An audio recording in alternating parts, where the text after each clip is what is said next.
विरार पूर्वेच्या नाना नानी पार्क या परिसरामधील 12 मजल्याच्या इमारतीमध्ये 8व्या मजल्यावरती आग लागल्याची एक दुर्घटना घडलेली आहे। आपण बघू शकता की मी आता त्याच इमारतीमध्ये आहे। ही जवळपास 2 वर्षापूर्वीची इमारत आहे आणि याच इमारतीला ही 8व्या मजल्यावरती ही आग लागल्याच्या नंतर दाराच्या पॅनलला आग लागली असल्याची प्राथमिक सध्याची माहिती आहे। एकंदरीतच लोक जे आहेत हे घरामध्ये अडकलेले होते। मात्र वसई विरार महापालिकेच्या अग्निशमन दलाच्या जवानांनी या सर्व नागरिकांना जे आहे हे रेस्क्यू केलेलं आहे।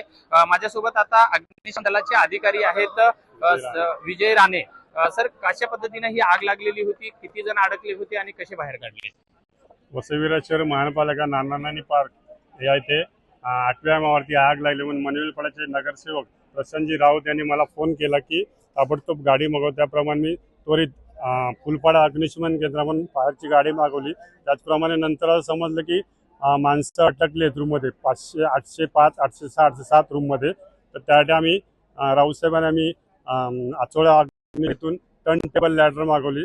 त्याप्रमाणे आग ही पॅनलला लागली होती, त्यामुळे तिन्ही रूममध्ये माणसं अटकली होती। ती नवी माणसं आगीची कुलिंग पद्धत करून आग विझवली, त्याच्यानं 9 माणसांना सुखरूपपणे बाहेर काढलेलं आहे। निश्चितच माझ्यासोबत या ठिकाणी स्थानिक नगरसेवक सुद्धा आहेत प्रशांत राऊत। प्रशांतजी, काय नेमकी परिस्थिती होती?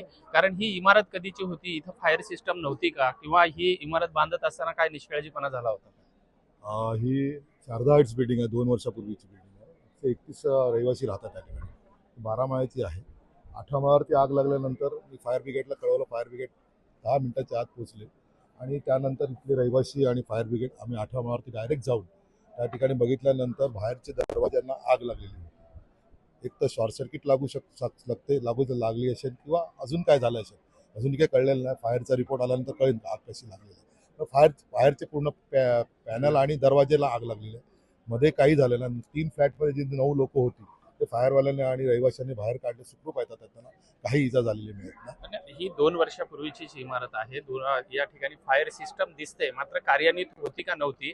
आणि जर अशा नवीन बिल्डिंग मध्ये जर अशा पद्धतीने जर नागरिकांच्या जीवाचा धोका निर्माण होत असेल तर नेमकी याला दोषी कोणाला धरायचं? बिल्डर हा दोषी असणारच, फायर ब्रिगेडचा जर त्या ठिकाणी फायर सिस्टम चालू नसेल तर।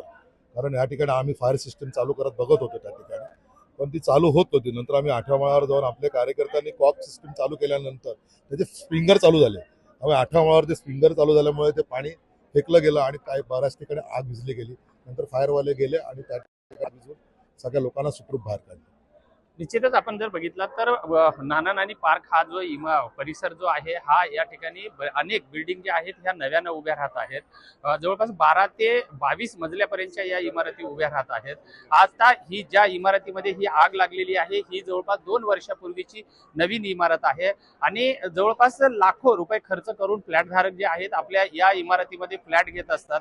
मात्र जर अशा 8व्या आणि 9व्या 10व्या अशा वरच्या मजल्यांना जर ही आग लागली तर नागरिकांना स्वतःचा जीव मुठीमध्ये घेऊन त्यांना खाली उतरावं लागतं। त्यामुळे या नवीन बिल्डिंग मध्ये खऱ्या अर्थानं जर 9व्या 8व्या मजल्यावरती ही आग लागलेली होती तर त्यावेळेस मात्र ही फायर सिस्टम खऱ्या अर्थानं काम करत नव्हती का? आणि जर फायर सिस्टम ही काम केली असती नागरिकांना आतमध्ये का अडकावं लागलं तर तात्काळ नागरिक सुद्धा ही आग विझवू शकले असते। मात्र अशा नवीन इमारतीमध्ये बिल्डरांकडून कुठेतरी या इमारतीचा निष्काळजीपणा होतोय का याचाही कुठेतरी ऑडिट रिपोर्ट करणं आता गरजेचं आहे। विजय गायकवाड, TV9 मराठी, विरार।